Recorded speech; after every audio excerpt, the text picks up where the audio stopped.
and welcome to the Scotland Singing for Health podcast, produced by Scotland's Singing for Health Network.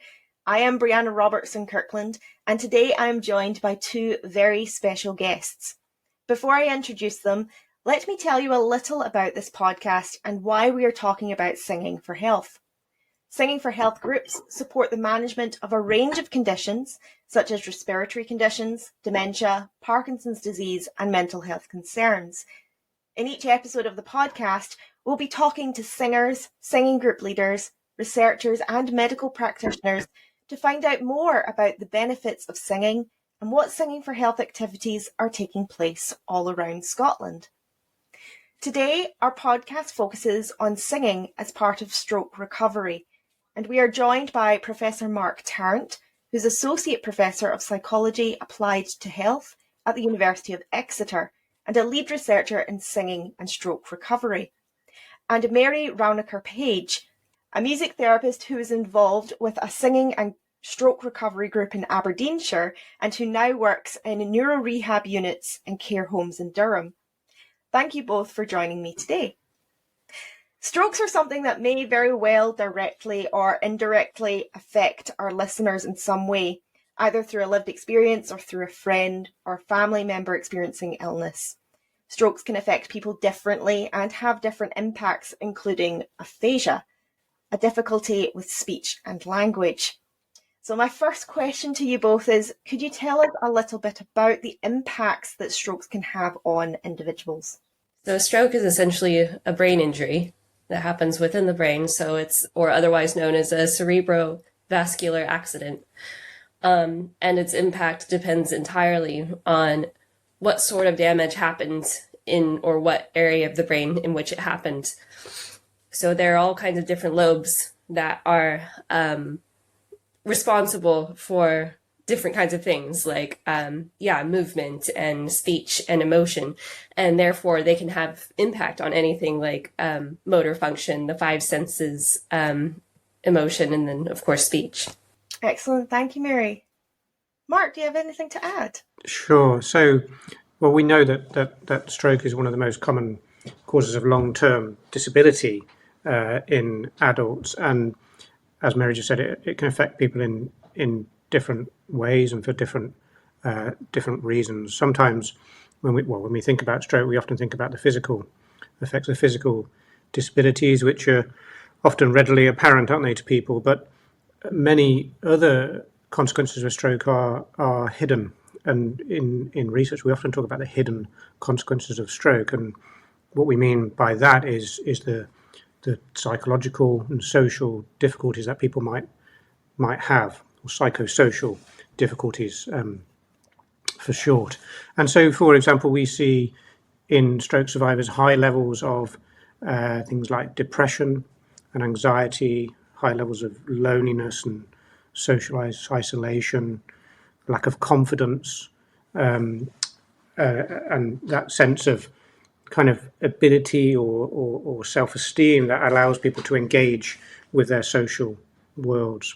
The area in which I work particularly is with aphasia, which affects about a third of people who have a stroke. And this is about problems, as we heard, with language and communication. And what we see is that for people with aphasia, some of those hidden consequences of stroke tend to be more marked amongst people with aphasia after a stroke. So hugely variable experiences and consequences of this condition.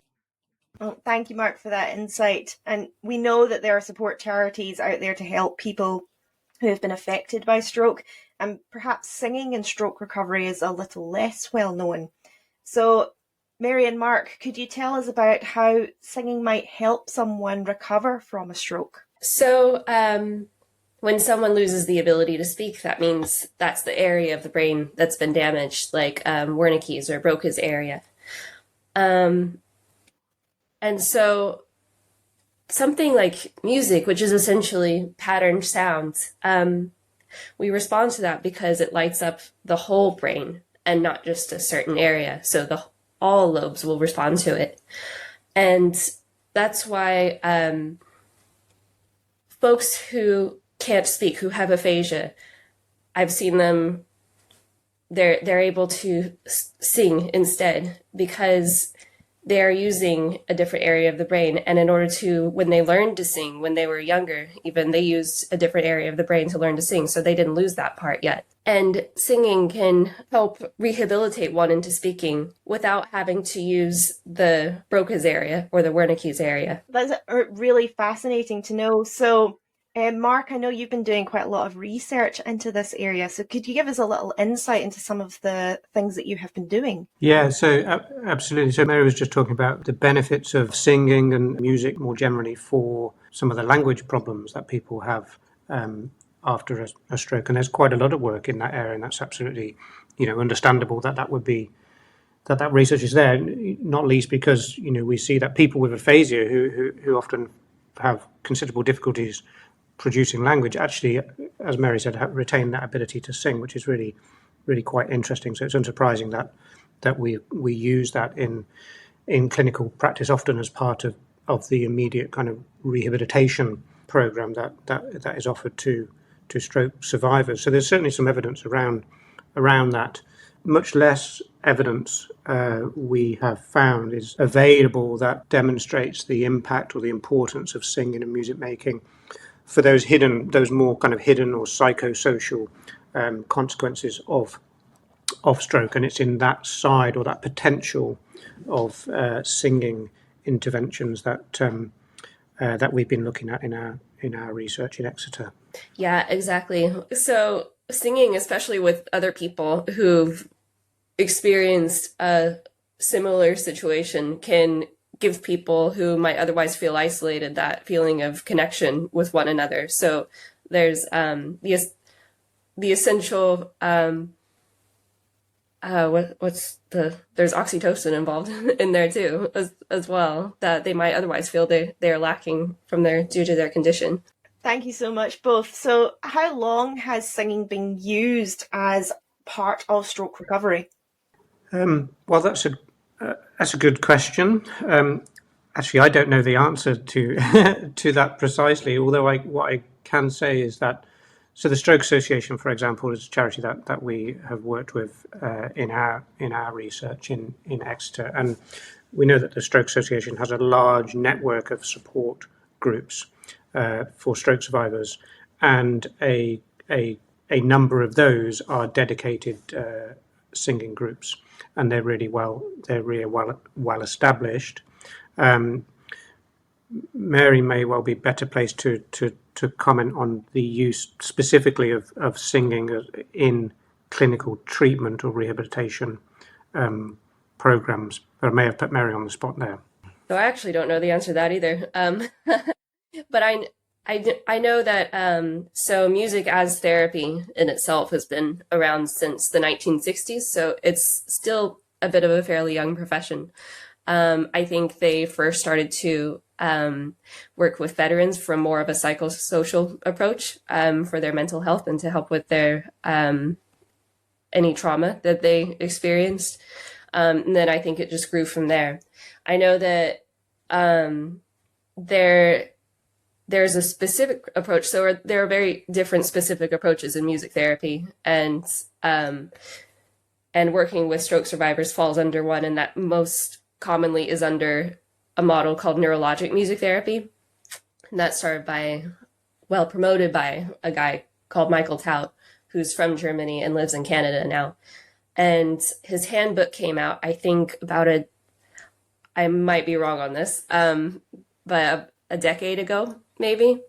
And that won some awards in Britain. I know that music as therapy has been around for many decades, but I'm not sure how long the neurologic music therapy approach has been around. Oh, so this is an excellent topic for research that Sophie and I might not be able to do a deep dive into, but we could do a tertiary overview to see if we can find the answer to that. And that resource that you discussed there, Mary, will link that in our show notes below. So we've talked a little bit about music therapy being available and Mark's research, but are there many research projects on stroke recovery and singing in the UK? Well, that's also a difficult one the challenge I think here is is we're working within a climate where it's very hard to get funding for research. We know, for example, that people with aphasia are routinely excluded from research, and that's a real problem for us that we think needs to be addressed. So there's not a huge amount of research being undertaken, or at least not a huge amount of research which is providing kind of definitive answers to the questions about, does this work, does this help improve health, or how does it improve health. There's fair to say there's a lot of research around which is perhaps smaller scale studies, anecdotal case studies, for example, with stroke survivors, people with aphasia, which allows stroke survivors to express from their personal perspective how music and singing is helping them. But if we want to kind of impact or shape the way treatment programs or rehabilitation is offered to stroke survivors, then understandably we need to have high quality, or what might be called gold standard evidence, which means we need to invest resources into conducting that large scale, high quality research. So those kinds of projects, specifically for stroke survivors, and more specifically for people with aphasia who are excluded often, there's not a lot of research on that issue, and that is, that's clearly something that needs to be addressed. I know that the NIHR funder and of course the Stroke Association, the James Lind Alliance, and so on, are really kind of prioritising some of these kind of key research questions. So I think there's reason to be optimistic that the large national funders are going to start picking this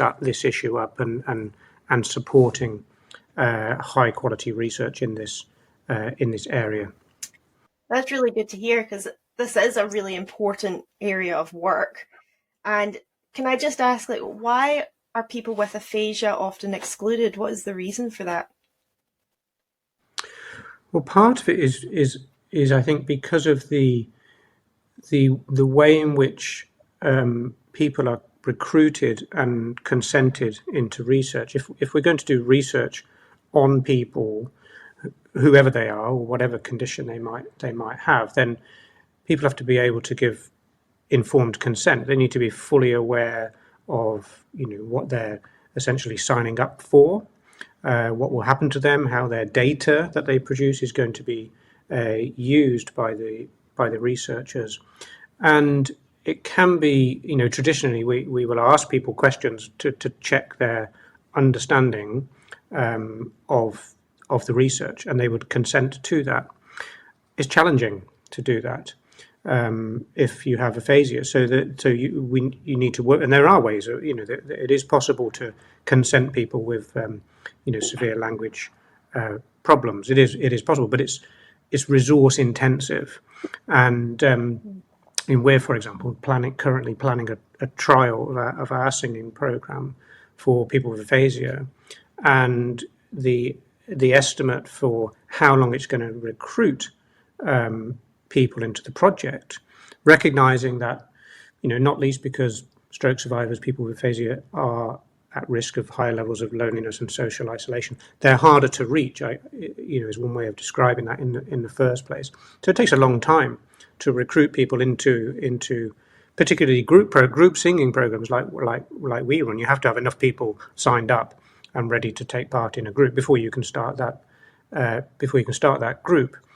So that takes a long time, and the obvious consequence of that is it's very expensive to do that research. But it's critically important that we invest in that. But of course, because research funding bodies are weighing up, the benefits and costs of investing in particular lines of research with particular health conditions. So we're in competition, as it were, with perhaps other conditions where it's perhaps easier and quicker to recruit, and therefore cheaper to run research. So it's a difficult problem. We have to invest in it, but it's very expensive to invest in, and so it makes it hard to compete with other conditions. It's clearly not the way that we want things to go, but it is the situation that that we're faced with. But the the real positive thing is that it is possible to recruit people and to consent people with aphasia into research programs. It just requires a lot of effort. Thank you so much, Mark. I mean, that does really give us a nice insight into some of the challenges that you're facing as a researcher looking at this kind of topic. So you mentioned that gold standard research, and could you maybe just give us an example of what a gold standard research project, maybe using your own as the example, of what that might look like? Yeah, well, commonly, that what we call a gold standard piece of research is one which is designed to, conclusively answer a dichotomous question. Does this treatment work, yes or no, for people? And the way in which that is typically assessed is by employing what we would call a randomized control trial. So, the basic principles of a randomized control trial, or RCT, is that people that are recruited into a study, they sign up for the study, and then they will be randomized. So a computer-generated random sequence will allocate them or assign them to either receive or to be treated with the treatment, such as a singing program, or to some other treatment, which might be usual care, for example. And that's certainly what we've been doing in our research with aphasia, where we have been testing the impact of a singing group program on people with aphasia, and we have randomized people into that program. So half of them broadly will receive and attend the singing program, and the other half will not, and they'll receive what they would ordinarily get as part of their rehabilitation. And then what you do is that everybody in that RCT study will complete the various health measures that we're interested in, be that language production, for example, or some of the psychosocial measurements that we can take to look at people's confidence, loneliness, and so on. And so everybody completes those, what we call outcome measures. And then if you see a difference between people that have received singing program or whatever that intervention might be, and the people that didn't, so people in that so-called control arm, then you can say with some certainty that any differences is because of your treatment. And you just can't answer that question with other types of study design. So that's what we, in research, what we typically describe as the gold standard approach. But as I say, I'm sure you can appreciate it's a very expensive design. But that is and if you think about, it's kind of modelled on drug trials. If we're going to ask the NHS to use a drug, we want to know for sure whether it works or not. And typically, an RCT design is used to test the effectiveness of drugs, and it's the same sort of model or approach that we take to investigate the effectiveness of these kinds of psychosocial rehabilitation programs. I have a question. Mark, would you say that such research is strictly quantitative, or do you involve some qualitative data in there as well? Yeah, we have both in them. I mean, to answer the question, that kind of definitive question, does it work or not? We would typically use quantitative data. So these would be measurements of people's health, and a decision is to be made for research teams about, well, what is that main outcome that you're expecting your intervention to impact. But we do also run some qualitative work alongside this, because a key question alongside the question of does this work, yes or no, a key question is, well, how is that working? What do we have to do to make that work, essentially? So we embed quite a lot of research actually with people who are taking part in a singing program, and also those who are not, actually, to better understand, well, what is the experience of being in this research program? What is the experience of being in this intervention like for you? on a more subjective level. So we invest quite heavily in what we call process evaluations, looking at the processes, the mechanisms by which the intervention might be working. And commonly that involves qualitative work, but also some observational work. Some of the work that we've done with aphasia has been, we video our singing groups. I'm very happy to talk about our singing trial. We videoed people that came along to our singing program, and we've done some subsequent analysis, kind of interrogating what's going on at the level of the group there, irrespective of whether the group works in terms of changing people's health or improving people's health. What happens when you bring people together in a singing group? And so some really interesting work we've done with video observations of our groups has allowed us to kind of unpack that a little bit. Wonderful, Mark. So can you tell us a little bit about your singing trial?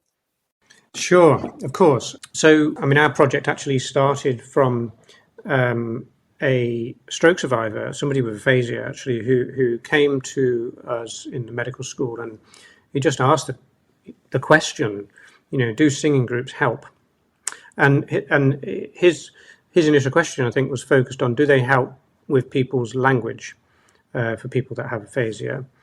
And so our school thought that was a sufficiently important and interesting question for us to start to interrogate. So we put together a research team to look at this. And we started off by talking to people, stroke survivors who had aphasia, just to understand a little bit more about their priorities. Really interestingly, it became quickly apparent to us from those conversations that the priority for people with aphasia, at least those that we spoke to, was not about having a treatment program that helped their language.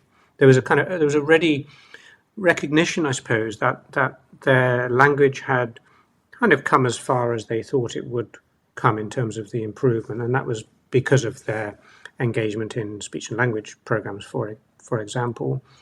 What they told us that they wanted was a treatment, a singing program, or they wanted us to answer that question, does a singing program help them with those more hidden consequences of stroke? And a really nice kind of example I often use when I'm talking to people about the development of this program is a conversation we had with a stroke survivor who was talking about their experiences of stroke and aphasia, and said, well, what I want to be able to do that I can't currently do is just to walk down to my local shop and buy a loaf of bread on my own without help. And that really hit home for us about how important it was for us to think about that side of people's lived experience of stroke. So then we started digging around in the literature, and we realized, well, this question hasn't been answered yet. And so we put together a singing program. And so what we ended up with was a 10-week program of singing and music making specifically for people with aphasia. And it was a program which was to be delivered by community musicians.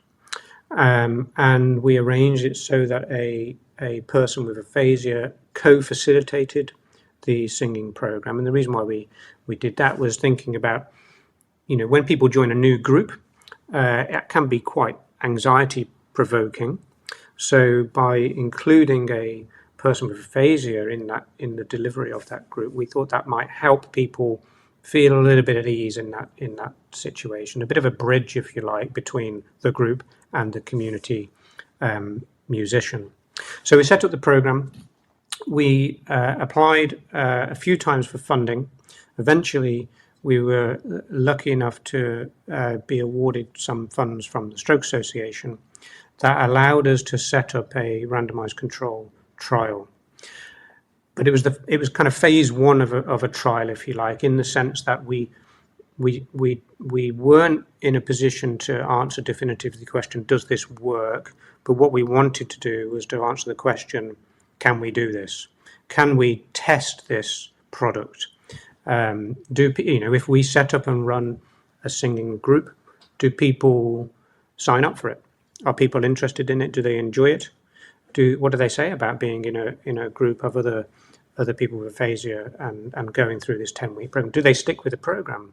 And then also questions like, do they then tell us about their health? Can we get the measurements that we need in order to answer that question? Does this work or not? Because, understandably, there's no point investing potentially millions of pounds in a large scale project if you're not sure that you could actually run the project. So we ran what we called a feasibility trial, but it was exactly modelled on what the big project will be. So we took 3 groups of people actually across southwest England, and we randomised them, and half of them received a singing programme and half didn't. And as I say, that was a 10-week programme, and then there was a follow-up period where we measured their health on a variety of indices over several months following the program. And then, as I was just saying, we also embedded within that some qualitative work to talk to people that were involved in the program, including the people that were running it, to better understand their experiences. And we also videoed all of the sessions as well. And one of the, in terms of that specifically, one of the really interesting things, which I think speaks to the likely mechanisms or processes by which this type of program might work, we were able to show through our analysis of the videos that the groups kind of came together as a cohesive or well-bonded or functioning group quite quickly and steadily across the program. So we were able to track this kind of sense of group bonding over time. It was really interesting to see that. Our interviews with people that were involved told us a lot about how beneficial they perceived the participation to be. They talked about its impact, a little bit actually about their impact, its potential impact on their language. Certainly 1 or 2 carers of people that were involved were absolutely convinced that their partner's language had improved as a consequence of this. More broadly, what people involved in the program told us about was how this had impacted on their confidence, and really spoke at length about their enjoyment in the program. And you could see it yourselves. We observed all of the sessions, and there was a scheduled tea break in the middle of it, and that was originally planned to be about 15 minutes. Some sessions it went on for about 45 minutes because people just got chatting, and they really bonded, and you could really see that. One of the groups that we set up continued at the end of the program. They set up their own group, and they employed the musician, and off they went, and they carried on at the end of the trial. So it was so. And then more broadly, in terms of the question, can we do this? The answer was absolutely yes, we can. We managed to recruit people. When we got people into the program, they stayed in the program. We didn't really lose. People chose not to drop out, as it were, which is quite common in research. So there's a real kind of appetite and here evidence that we can do this. So the situation that we're in now is we're currently seeking funding for that big trial that will now allow us to say, does this work or not? So that's the situation that we're in with that trial. I'm really pleased that you asked about it, because we're super excited about it. It's been a labour of love for quite some time, and we're now keeping our fingers crossed that we're going to get this funded to allow us to go forward over the next few years with this. We've got our fingers crossed for you as well, because this really is such important work. And so thank you so much for giving us an insight into the preliminary stages of that work. And hopefully, and I'm sure it will get the funds that it needs to become that kind of gold standard project to really influence this area. Mary. Mark, how long did it take from the point where you were first building the project to get to where you are now? Well, I joined Exeter in 2010, and it was quite interesting actually, because I think the question from the stroke survivor had around about that time had been put to the medical school, and then I was brought in was actually brought in because my PhD was in music psychology. And so somebody in the medical school thought, well, music psychology, that's perfect. We need Mark to get involved in this project. My interest in it actually wasn't because of the music per se. My interest in it was because it was a group program. And my body of research is really about how do we make groups work. And I think that's absolutely fascinating area of work across all kinds of health conditions, looking at how groups might help people with their recovery from whatever condition that might be. So I got interested in it and involved in it for that reason. So that was probably around 2011.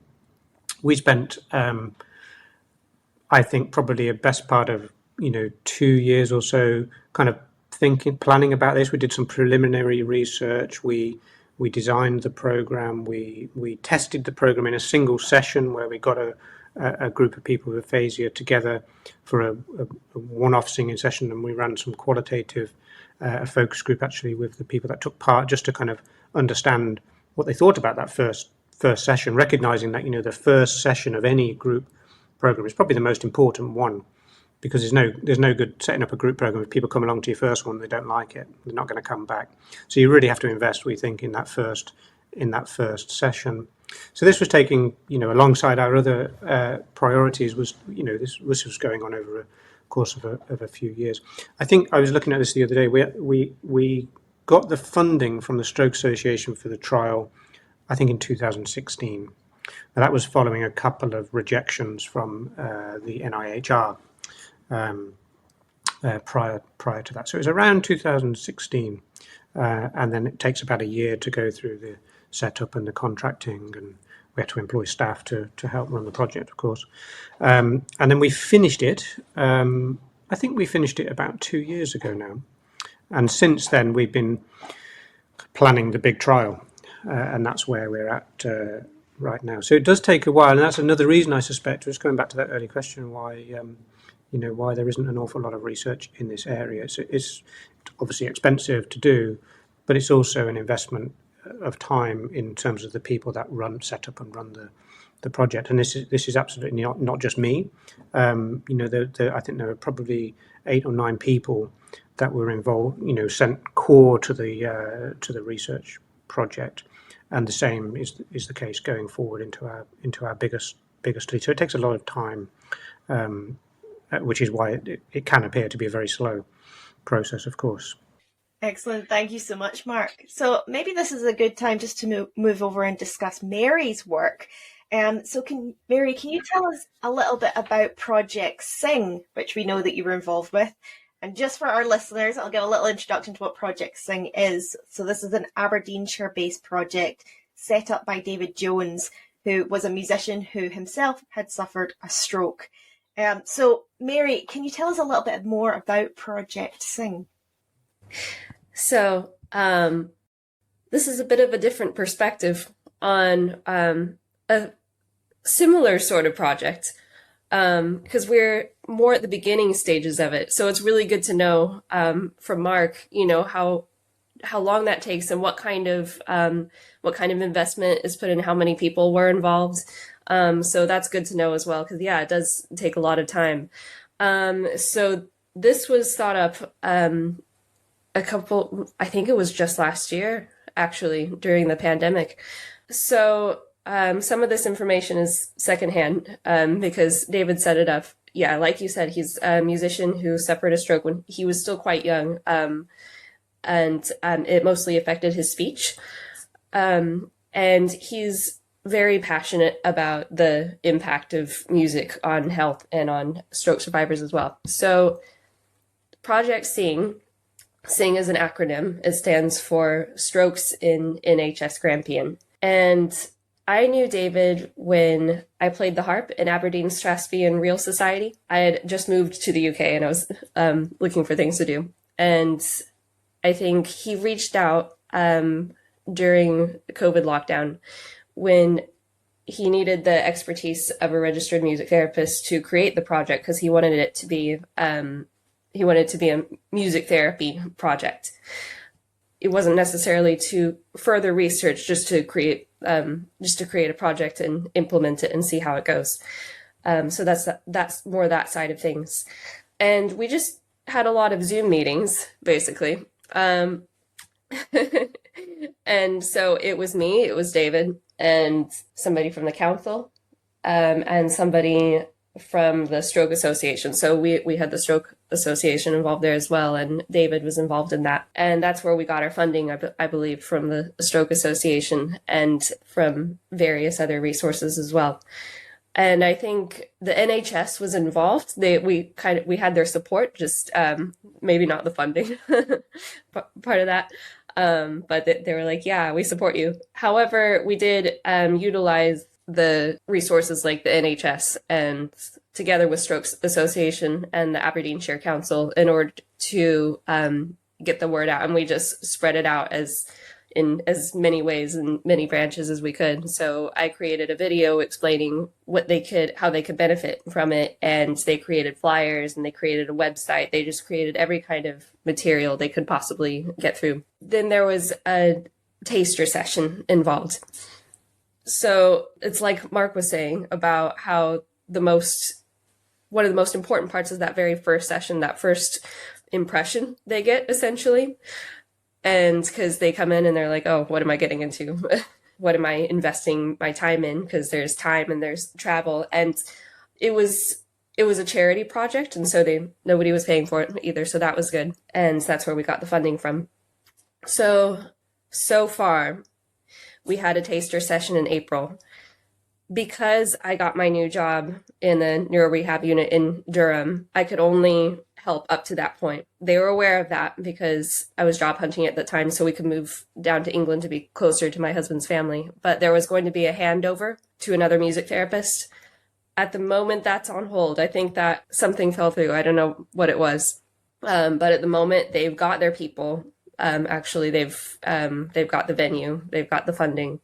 But David says he's sure it sounds like they're going to have somebody in the fall. Could you give us a little insight into what the taster was like? Like, what songs did you sing, or how did everybody come together? Yeah. So there were several people there. I think there were about 5 people and their family members or carers. Kind of like we were talking about in the beginning, everybody there had been impacted or affected differently. And that can get quite complex in facilitating a group, whereas when I'm doing individual sessions at the neurorehab unit, we can get really in-depth and really use specific techniques under the neurologic music therapy approach. But when it's a group, it is definitely more with the psychosocial, emotional aspect, the connection with one another and the support. And I very much drew from my preclinical experience where I was involved with a chime choir. So I trained at Arizona State University, and we get preclinical trials in which we assist another music therapist with different groups. And so I was involved in a stroke support group who played chimes, those little hand chimes. But the most important part about that, which was continuously affirmed by the people who were involved, were the fact that they could connect to one another and they could relate to one another, and they had that support and understanding from the group. And doing something like singing together is something that humans have been doing since the beginning of human history, essentially. There's some archaeological evidence of that, but that's a whole nother story. And so when it comes to groups, stroke groups, it's really the group aspect about it. Like, you can get into the neurological part where, it can improve their speech as well. And that's very in-depth, but that's really the approach I took after my experience with the chime choir. So yeah, everybody in the group had been impacted differently. There are some people there's a couple of people who had aphasia, and then other people who were just really upset by the fact that they couldn't do the things that they like to do anymore. And so I set up the session in the way that we were trying different activities to see what would work for everybody. So like Mark mentioned, when people come in, they don't know, they might be a little bit anxious because they don't know what they're really getting into. So I always start my sessions with something that relaxes and decompresses them. So my primary instrument is harp, so I just played harp for them. It's a very useful tool. And then I tried some movement to music. That's otherwise referred to as something called rhythmic auditory stimulation, or RAS. That's another thing that might be actually better to do with individuals or smaller groups, but it was more of an assessment.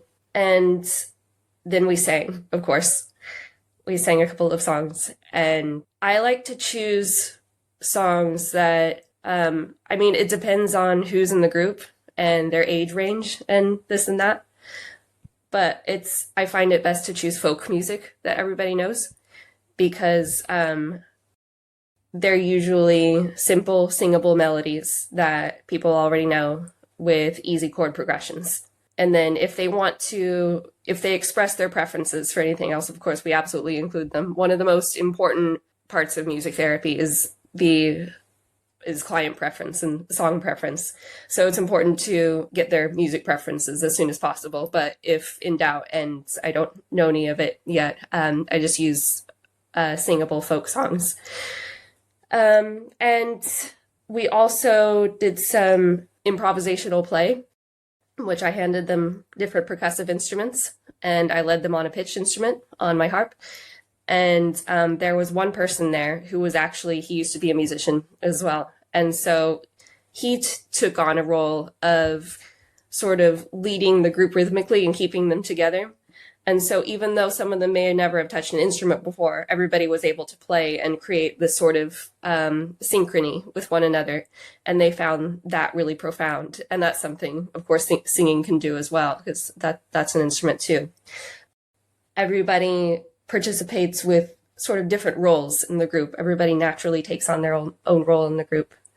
And that's something that they're sort of reminded of. They're reminded of their identity and the part they play in groups of people. So any space in which one sings or makes music in any way is a safe space for them to be themselves, in which they otherwise might feel unsafe or alone based on whatever impact the stroke had on them. Yeah, now I just wonder if I could just jump in there. I think that's fascinating to hear that, Mary. A couple of things that I was just thinking about as you were talking, that we also saw in our singing groups was, first of all, people in the group, they want to actively contribute to the group in a meaningful way, and particularly in terms of adopting roles naturally, and we saw that as well, where for example, we had one chap who really wanted to keep a rhythm, brought his own drum set into the group every week. It was fantastic. And another chap was quite happy to so the music coordinator had lyrics on a flip chart, and one chap in the group wanted to be in control of the flip chart. And it's these little things that are really quite important, I think, in terms of helping a group to feel bonded and having a sense of purpose within that group. It's really good to hear that emerging in other settings as well. And then the other thing I was just thinking about is about how, and I think this is something that's unique about singing and music, that lends itself to quite rapid bonding across groups. As soon as you start playing an instrument or singing, you have to, and you're in a group, you have to immediately coordinate your action, don't you? And as soon as you feel like you're coordinated, then you feel connected to people. And I think that's one of the things that distinguishes singing and music making from other things that we might do in groups. I did have just one question, Mary, for you. And I just wondered if you could share any kind of top tips for that first taster session. How do you hook people into this kind of a program? But also, I guess more generally, top tips for managing the direction and the dynamics of these kinds of groups, recognizing that they can go off in all directions, people can be quite emotional in groups. You can have carers come along, family members come along, and possibly get over involved sometimes. I wonder, can you share any tips on how do we manage those kinds of fluid situations? Well, the thing is, there's no direct answer as to how to handle, I suppose, the different all the possible combinations of dynamics that can happen in a group. But I think one of the two most important things actually is to really educate them as you go along, explaining everything you're doing and how it can impact them as you go along. And also allowing things to happen, allowing people to share, and go with your instinct as well. If it feels like, I suppose, someone is getting more group time than everybody else, then there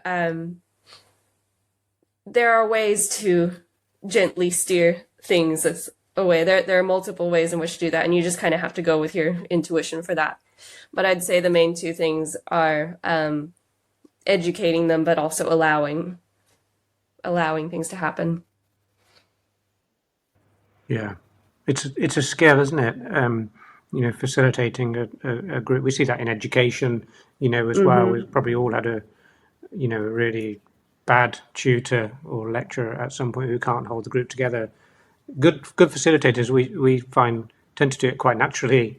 It's quite hard to unpack what is it that they're doing that's making the group kind of tick along nicely. Yeah, that's really interesting. And the sample session itself it ended up going well. They wanted to come back, and they're still, even after all this time, as what I've heard from David, even though there's been a delay, they're all still interested in coming back. So hopefully that'll keep going.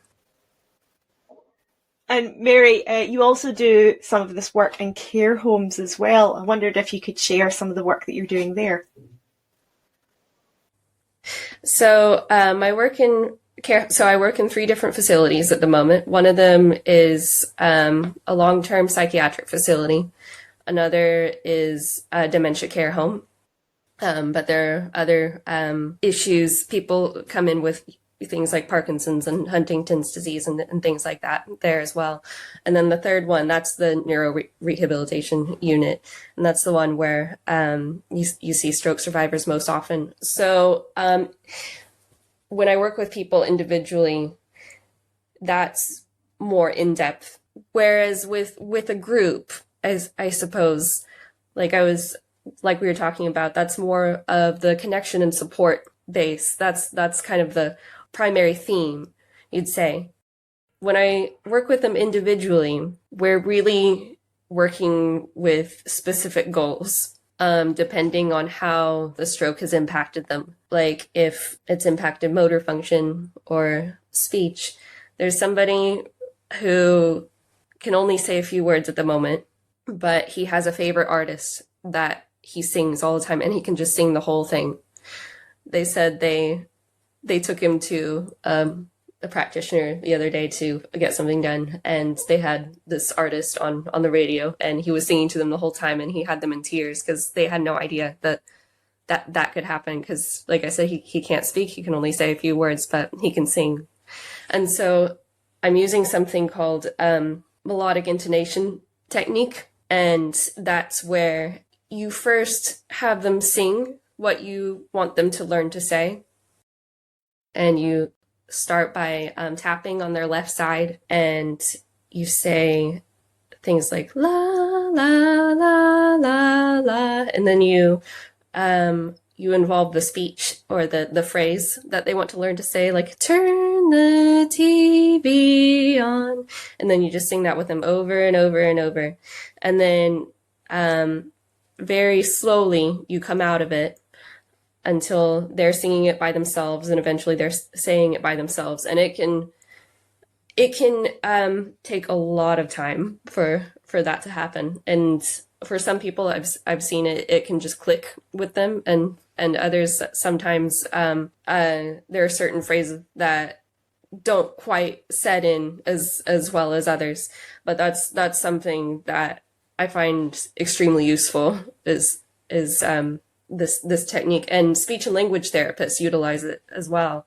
There's a bit of crossover there, but also the physical part of it as well, the rhythmic auditory stimulation. If you're using rhythm to improve somebody's gait, somebody's walk, if they tend to limp, if one side works a little bit better than the other, you use this rhythm and a metronome to have them walk in rhythm. And so there's a lot of there's more specificity, if I'm saying that right, to doing this with people one at a time. And so that's the kind of work that happens at something like a neurorehab setting.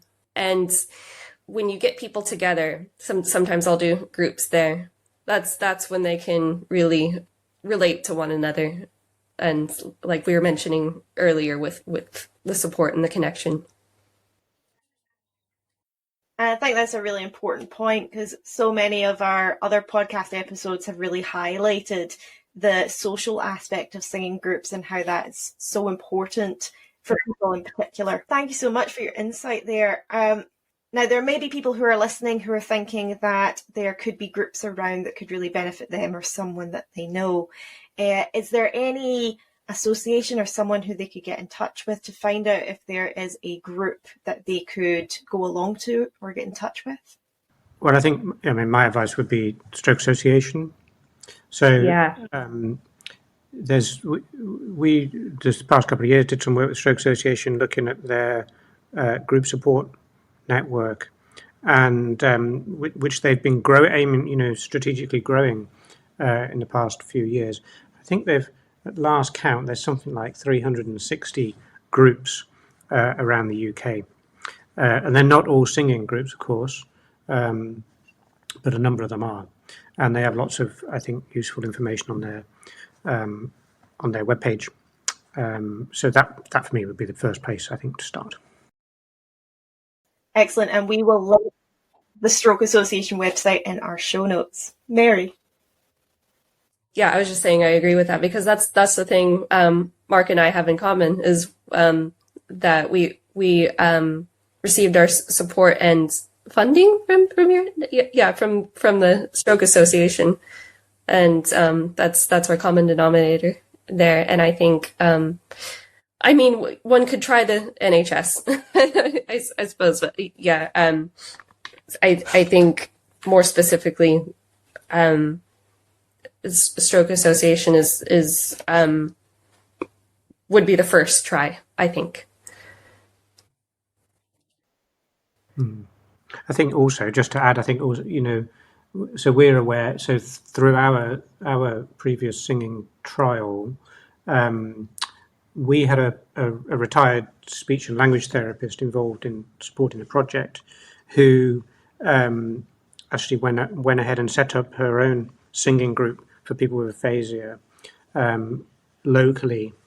And I think sometimes these kind of groups evolve and only later become linked to the Stroke Association. So it's also, worth looking at local community adverts, notices go up to recruit people into these kinds of groups in community centres and churches and things like that. So I think, you can look at the national body, the Stroke Association, but I think also look locally as well, because there may be some things going on in one's neighbourhood, for example, that that people are not aware of, that the Stroke Association is not yet aware of. That's really helpful advice. And actually, at the Scotland Singing for Health Network, what we're trying to do is make some of these singing groups a lot more visible on a countrywide level. So through our project, we're building an interactive online map where people will be able to see if there is a Singing for Health group in their area and what that group specifically does, so who it specifically helps. That map is now available to view on Scotland Singing for Health website, and we will provide the link to the map in the show notes below. We're also going to provide links to the various groups and associations that have been mentioned throughout this podcast episode, including the Stroke Association. You also might consider getting in touch with someone at the NHS or perhaps a community link worker who may know of groups in your local area that you might like to go along to. Now, before we end our discussion, is there anything else that you would like to tell our listeners that we haven't discussed already? I think the only thing that I would add to, so as I say, when I started our singing work, I'd never been to a singing group, and as part of our development work, a colleague and I went to a care home where a community music provider was running a singing session, and for me, and watching that, and actually watching the enjoyment that people got out of it, many of whom couldn't sing, had a stroke or other condition, couldn't sing, but nonetheless felt able to take part. It was really inspiring for me, and I think for me it really hit home that, you know, sometimes you hear about singing groups or choirs, and you can be put off and think, well, I can't sing, but actually these kinds of groups are really inclusive groups, and they cater for all, and so, you know, you don't have to be able to sing, and I think part of it is just being with other people who share a health condition or a priority, and want to connect to people. It's and singing is a mechanism, making music is a mechanism by which people can connect. So I would encourage anybody who has an interest in music, even if you can't sing or don't think you can sing, to consider getting involved in a singing group, because it's thoroughly inspiring to see these groups come together. I also think it's important for educational purposes and for my other music therapists and arts therapists out there to specify what makes something music therapy versus what makes something like a group singing project. And there's a lot of overlap we see a lot of the same things. I think the primary thing is that, if someone says they're a music therapist, it's not a musical therapist. It's some people say musical therapist, or some people will say music therapy, meaning well, but it's music therapy is an HCPC registered profession, so with the Health and Care Professions Council. So that means we're practitioners, and that also means that I think the primary difference there is we'll be documenting your progress and going over your progress with you and sharing that. Another thing that makes it more a music therapy group is that people are encouraged to share things that they might not otherwise feel comfortable sharing in an open setting. And that will be documented as well, but everything is strictly confidential. There's that confidentiality part that will always be kind of expected in any therapy session. That's about it, because there's a lot of overlap between music therapy and community groups. We have something called community music therapy, and that's something we like to promote and something we like to share with researchers and with everybody else who has a passion for making music available and accessible for everybody. And we do our research as well, I think. But yeah, we'll just be documenting your progress and setting goals and things like that, and probably involving a range of activities there. Excellent. Thank you so much, Mary and Mark. And that's two really important points to note, is that all of these initiatives are really designed to be inclusive and supportive, and to really help people achieve the goals that they want to achieve when they might be feeling lonely or isolated, or like they are not able to do the things that they once could do or that they would like to do because of their health condition. So, and this has given us a really good insight into the effects that stroke can have on a person with particularly aphasia and the difficulties surrounding that. So thank you so much for our discussion today. Thank you for joining us today. Next week, we are joined by Professor Rosie Perkins, Seraph Davidson and Laura Hill, and they'll be talking to us about singing and postnatal well-being. Thanks for listening.